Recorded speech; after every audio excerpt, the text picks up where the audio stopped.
You are listening to Proof Text, a Glossa House podcast exploring Scripture with Dr. T. Michael W. Halcomb and Dr. Frederick J. Long. Welcome and enjoy. Hello and welcome to Proof Text. I am Michael Halcomb and I hope you are well. We are recording another episode. Jennifer, I don't know if you knew this. We really just started doing these kind of interviews. We were calling these interview series "People We Love." So, yeah, you're one of the first few in the "People We Love" series. So, I'm excited to talk with you. I've had a few scheduling foibles on my end, so I'm glad to finally make this work. But yeah, we have Dr. Jennifer Noonan with us. And why don't we just start? Can I call you Jennifer during the podcast? Is that what you go by? Yeah. I often go by Jen. Either one is okay. Jen, that's great. Even easier. So, Jen, tell us a little bit about yourself. Like, where do you live at the moment? And then we'll get back in. We'll get into some of your like educational and professional background. But just tell us a little bit about everyday life, I guess. Okay, sure. I live in Columbia, South Carolina right now. My husband and I both teach for Columbia International University. We have a daughter who's 10 in 5th grade. And so we both kind of take turns teaching, taking care of her, getting her to school, and hanging out and exploring Columbia. Excellent. How long have you been in that area? About 8.5 years. Okay, that's South Carolina, you said? It is, yes. Yeah. All right, excellent. So you're not too far from the ocean? About 2 hours. Oh, that's great. Yeah. Close enough for a day trip. Yeah, very cool. Go ahead. Yeah. Oh, I was just saying, we're about 2 hours from the mountains also, which is kind of nice. Yeah, South Carolina, like North Carolina, like so much, even parts of Georgia, like so much of that it's like a great location because, yeah, like you're saying, beach is close, like mountains are close, forests are close, waterfalls are close, like everything's within like a good day trip proximity. And it's a beautiful part of the States. And your husband, he's also a professor. And tell us a little bit, how did you guys meet? Well, we were both working on our PhDs at Hebrew Union College, so that's where we met. They had a dorm that didn't have a lot of students in it. There was like women on one floor and men on the other, and we shared a kitchen, so we were always eating meals together, and the rest is history, as they say. Wow. So that's Hebrew Union College in Cincinnati, Ohio? That's correct. Yeah. Interesting. So what led you to choose HUC? Well, I was applying, I had done my master's degree in Old Testament Biblical Studies at Ashland Theological Seminary in Ohio. Oh, yeah. And was starting to look towards PhD programs. And I had 3 different people, unrelated, separate episodes say, have you thought about Hebrew Union College? And I hadn't even heard of it up to that point. So, and through a series of events, God just really opened the door for me to go there and closed a few others. So it's like, okay, that's it. Wow. There's been some great scholars to come through there. Yeah. So yes. A really notable institution. Mm-hmm. Huh. In fact, so your husband's name is Ben? That's correct. Yeah. So Ben Noonan, and what kind of, is he still working? Is he working Old Testament? What's his main focus? He is. He's teaching Old Testament and Hebrew at CIU. He's been doing some publishing lately, one that's come out with Zondervan, another one that's coming out, and one with Eisenbrons, and a number of articles and things. So he really likes to do the research and writing and that sort of thing. How does that work in a household where, especially you have a kid? I mean, when you're single, like it's probably easier to build in that time, but you're both teaching, you're both writing and publishing. How do you keep the spark and keep things sane, and while also carving out your own teaching and writing time. Well, one of the things we instituted a couple years ago was a writing retreat where we take turns and we give each other a full weekend to do writing and just basically leave the person alone except for meals. But it gives us one-on-one time with our daughter then also. So it becomes a really special time that way. So when it's his writing retreat, she and I plan some special events to do together and vice versa. So once a semester and once over the summer is kind of what we aim for to do that. Wow, that's really cool. Great idea. Huh. Well, you're teaching at CIU, and I teach some online for Liberty. What courses are you teaching right now? This semester I have minor prophets for CIU and also a course in women's leadership for CIU. And then for Liberty Online, I'm teaching Old Testament poetical books. Excellent. What is your, I guess, denominational or theological background? I mean, you went to Ashland and then going to HUC, that's a big jump. So, yeah, where do you find yourself situated, like, denominationally or theological tradition-wise? Right.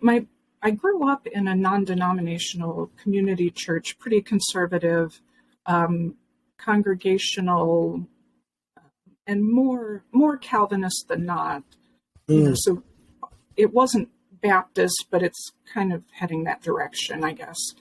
We're currently in a Christian Missionary Alliance church. Okay, yeah.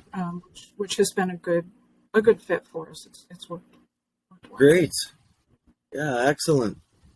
Well, we're talking about writing a little bit ago, and you've just come out with a killer new book.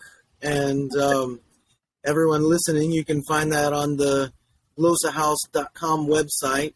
And it's called A Handbook of Second Language Acquisition for Biblical Studies. The subtitle, Insights of Modern Language Instruction for Teaching Biblical Languages. And if you keep listening to the rest of the interview, at some point in here, I'm going to tell you about a promotional we're going to run very soon on the book, and you won't want to miss those details. So let's talk about the book. What was sort of the genesis of this book?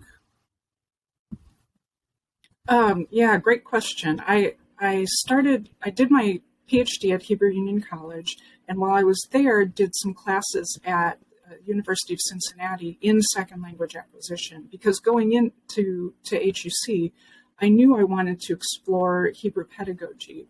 One of the things I had done as an undergrad was I got a certificate in piano pedagogy, and I know that doesn't sound directly related, but it actually laid the groundwork for me to understand how to teach skills, and teaching piano, teaching language are very similar.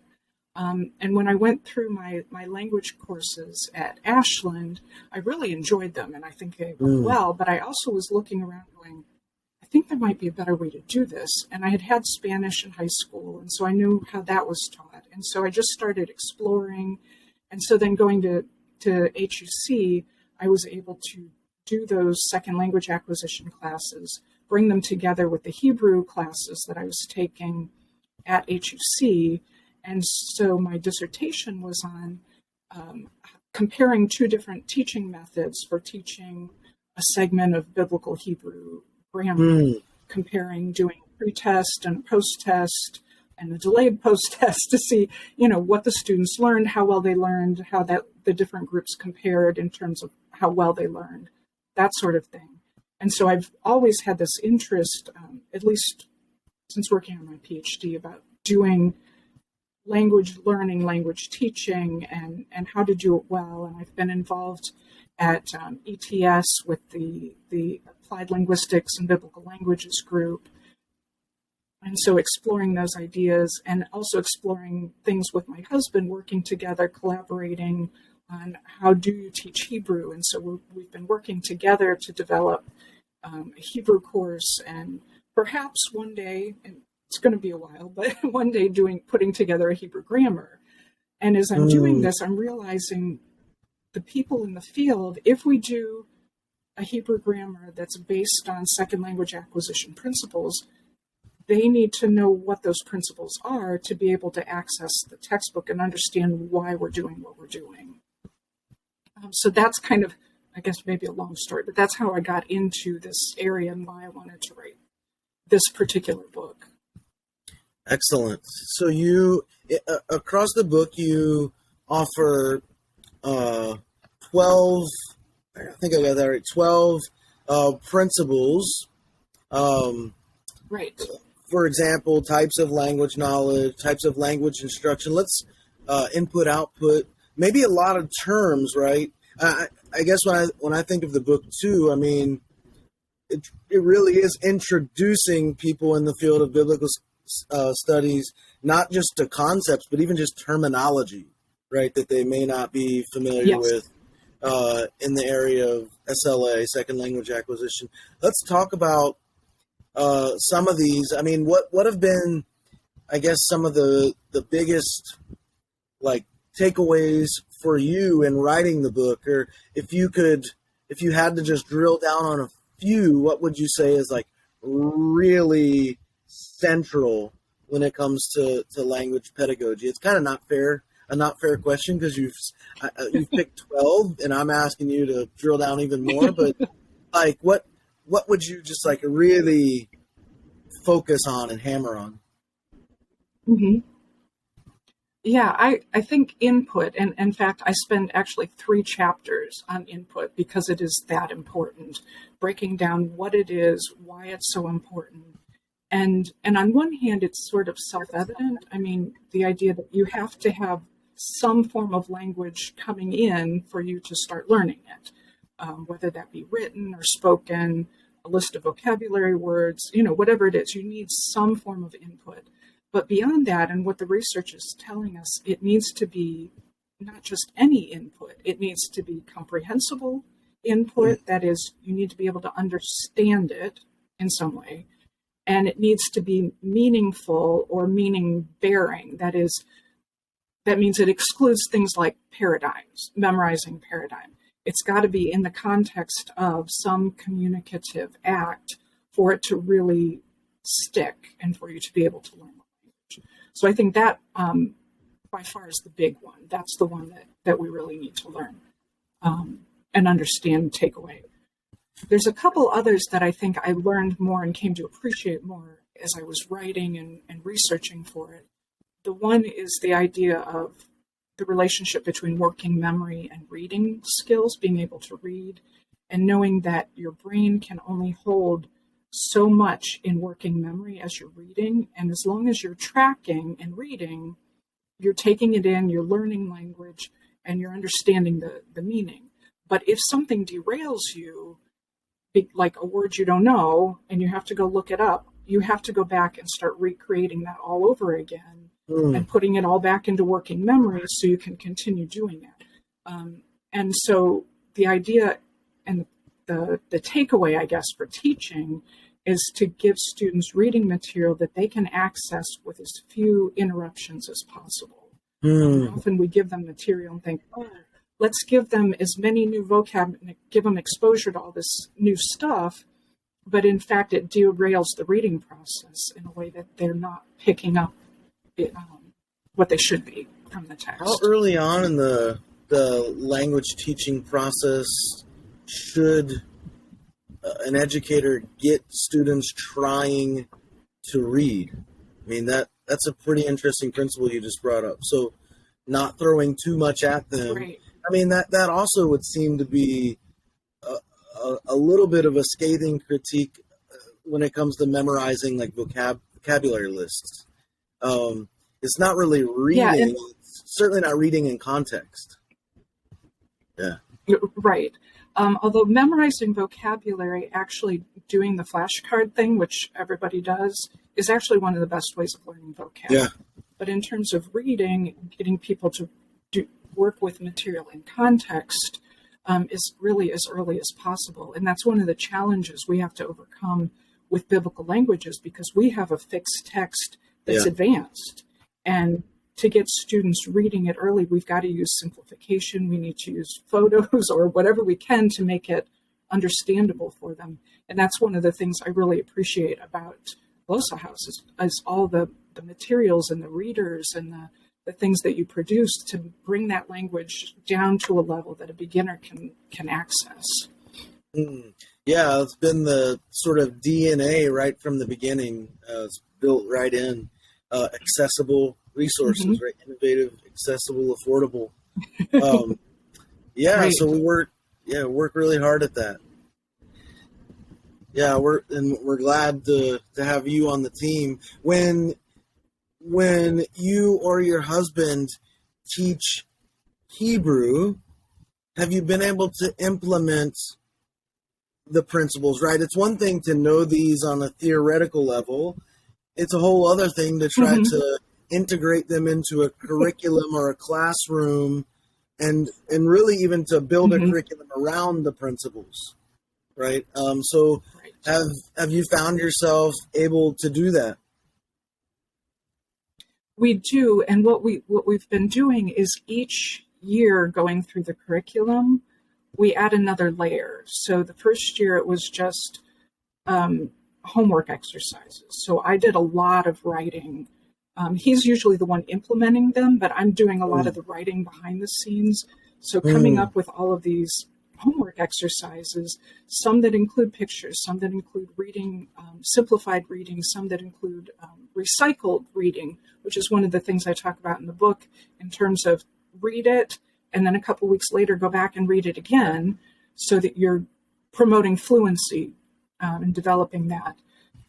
And so some other activities that promote, some that are based on processing instruction, which is another the approaches that I discuss in the book about bringing input into their learning process. So anyway, back to what we do. The first year was just writing those homework assignments. And then the next time through was trying to produce a serialized story that grows with them through the course. Yeah. So we decided to use the Joseph story and start with very simplified work. And some of it's what's known as a diglot weave, where you're using both English and Hebrew back and forth. So they're reading and I'm either simplifying the vocabulary, or if I can't simplify it to something they understand, just plain replacing it with English. So they're reading the Joseph story, but at a vocabulary level and a grammar level that they understand. And then each week, continuing through the story, but bumping it up to whatever level they're at for that week. And so that was another layer. So each year kind of adding a new layer to our curriculum. I love this because having done a degree in linguistics and linguistic theory at University of Kentucky, one of the things that, and I think I intuitively knew this before, but one of the things that I really picked up during my studies, during that degree, was the whole concept of interlanguage, right? And you call this the diglot weave. I would have just taken that probably as like interlanguage, essentially the same exact thing, right? Where you're weaving the two languages together. I don't think that gets enough credit in language teaching and language acquisition. Even among, so I've sort of been out at the forefront of this, like teaching language, biblical languages communicatively for the last 10, 15 years. And even among the people in those circles, there's very little talk about the interlanguage or that weaving. And yet I see it as a very critical thing because it allows us to start with typically the learner's native language and to begin just dropping, the foreign words in there, as it were, in very familiar places where contextually they can just pick it up. And so that interlanguage state is so critical, I think, in the language learning process. This is also why, so I'm teaching Greek 1 right now, I just wrote a new curriculum for myself, like that I'm using for the class. And the first several weeks is very much like I try to stay in the target language, Greek, as much as needed or as much as is feasible, but no hesitation to step out of that back into English to clarify. I think that's really important. I think it creates a level of comfort and a level of familiarity. And I've been in some sessions with people in the communicative circles. They're kind of like purists, right? You get in the language, you never leave it. And they will try for 45 minutes to explain one word using puppets or toys, when in English they could have done it in 5 seconds and moved on. And so I'm really, I'm glad to hear that you guys are incorporating that. Hopefully that curriculum you guys are writing will see the light of publishing day at some point. Hopefully with that's the hope. We're not going to rush it, though. We want to try it, test it, work it out. So. Yeah, exactly. Yeah, I understand that. Really important. And so have you done much work then, like in the sort of communicative circles? I know you did the applied linguistic courses at UC, and I know you've done the Hebrew applied linguistic stuff at ETS. Have you taken any courses, and are you speaking very much Hebrew, like in the classroom, or is it mainly sort of written? Is it still grammar translation oriented? Like you're writing these stories, are you telling them, or are you acting them out? Like what's that look like? Right. The stories are meant, they work through them in class, and then there's some questions that they have to answer. So it's mostly reading, but the comprehension questions are intended to get them to focus on meaning. So they can't just say, oh, I read it, and, maybe they did or maybe they didn't, or maybe they understood it or maybe they didn't. So that's part of it. And now we're trying to work more and more towards communicative, interactive, in the classroom type activities. That's kind of the next layer that we're adding to. Okay. Curriculum. Yeah. What's the student reaction been to what you're doing? In your dissertation, you had mentioned doing these like pre-tests and post-tests and that sort of thing. Have you been able to do some of that assessing along the way as you've been developing and teaching this Hebrew curriculum you're working on? Right. We haven't done as much, at least not scientifically. It's more anecdotal right now. Gotcha. And the students seem to respond positively. Part of the problem is you need a critical mass of students, like 100 or more, to get any kind of statistical significance to the pre-test, post-test design. So it's really hard working at one institution to do that. But I'm starting to put out some feelers, talking with some people to say, hey, can I use your students to try a few more of these experimental inquiries to figure out, is it really working and how is it working? What are they learning? What are they not? But the students themselves, the initial response has been positive. They enjoy what they're doing. Some of them don't understand, especially at first, and it takes a little bit of, okay, this is what we're doing and why we're doing it, and eventually they get it and are on board. What's been the initial reception from your perspective of the new handbook? Overall, really positive. I've been hearing people saying, oh, I've been looking for this. I haven't heard of a lot of people yet saying, I finished reading it, and here's my response. But it just came out in November. So, but overall, people have been really pleased and happy to see it in print and, saying, I'm going to buy mine now, that kind of thing. So it's been really encouraging. That's excellent. At the ETS and SBL conferences, that thing was our bestseller, hands down. At ETS, we actually had to stop selling them and have people just order them and get them shipped, so we would have some on the shelves at SBL, back in November. So, and then they all sold out at SBL just very rapidly. So, That's great. I think from our side of things, we're seeing, a great reception of the book, and it will be fun to read the reviews that start to come out eventually. Right.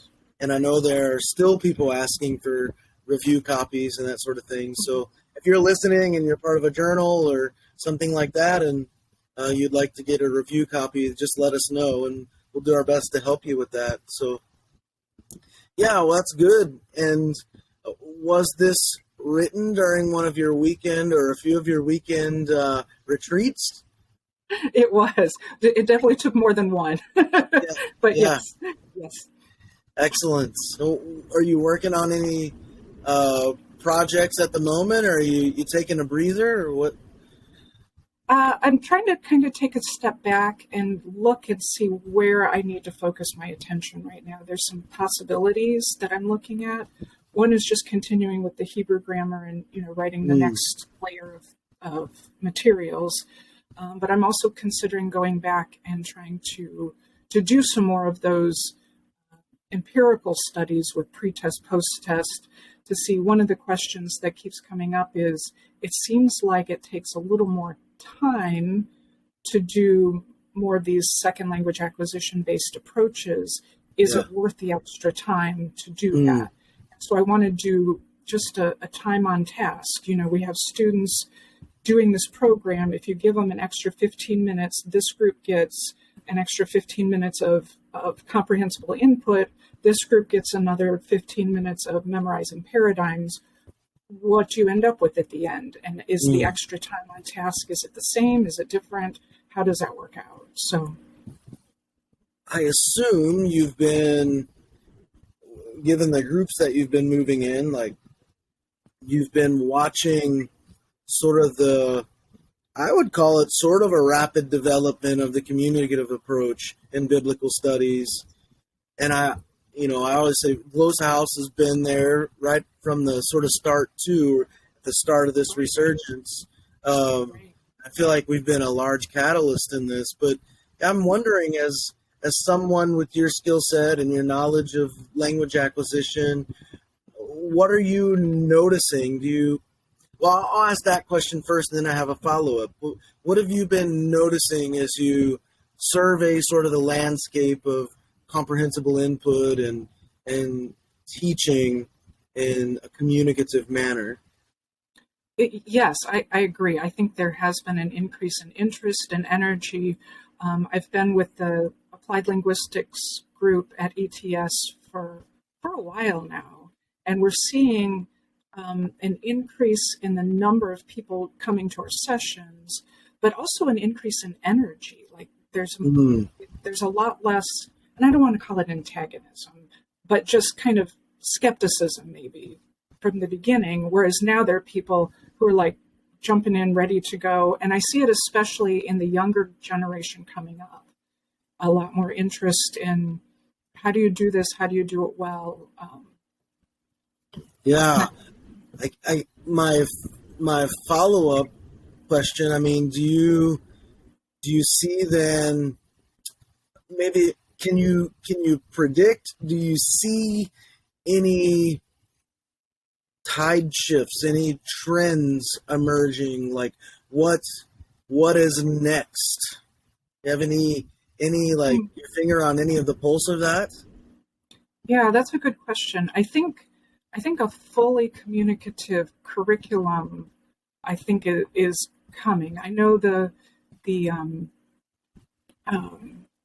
biblical Randall Booth and his group, that they really have a full curriculum, but it's very teacher based in terms of the materials themselves. You almost have to be trained in them to use them. But I'm seeing, I think the next thing is going to be a full out curriculum that a teacher can use, that's fully communicative and perhaps even software based. Interesting. We had I just did an interview. I don't know if you know Jesse Schumann, Dr. Jesse Schumann. Of course, he's been doing a lot with the comprehensible stuff, and his interview or chat will be appearing on the podcast soon. But he definitely he's got something under wraps, and he hopes it'll be available this summer. In fact, a full blown curriculum. So you're not off. Yeah, that's great. You're on point with what you're seeing there. And Travis West has come pretty close and continues to develop resources as well. And I gotta say, much to my chagrin, much to my shame, the Hebrew folks are way out in front of the Greek folks on all this. And I don't know why that is. I personally, I've found trying to get more people in the Greek community to collaborate to be a big challenge. It seems like the Hebrew teachers are way more open to collaborating and bouncing ideas and trying to develop new resources. But for some reason, this sort of Koine Greek circles, it's not there yet, and I don't know if it's gonna get there, and it's kind of frustrating to me. But yeah, so that's interesting. I'd mentioned earlier that we're gonna run a promo on your book, and so for those listening, we hope to get that live here at the end of January. So very, very soon. I don't even know if the podcast will be this will even air by then, but we may do it again at the right after this episode airs. So we might actually have to move this up in the order of things so we can get the promo running. So we may actually do it a couple months in a row. I think that'd actually be a good idea. So maybe at the end of January, maybe at the end of February, something like that. And the way that folks can find out about that in the main is to subscribe to the newsletter on our website, glossahouse.com. And when you do that, we have a monthly, this goes out once a month, a monthly newsletter that will send you details about sales and promotionals and free things on occasion. People who aren't subscribed to that may not hear anything about it. So, but we have a good newsletter base. So I'm bringing this up. If you want to be in on the promo, then go sign up for that newsletter so we can send you the email about it. Yeah, we won't spam you. We won't give away your email or anything like that. Just once a month, you'll get an email from us. Well, Jennifer, thanks so much for carving out the time. One of the things we like to do at the end of the podcast is what we call a parting shot, and that's simply where you give a quote. It can be related to what we've talked about or completely unrelated. It can be a favorite quote or a quote you just recently came across. So do you have a parting shot for us? Yes, I do. This is a quote that I just keep coming back to as I teach.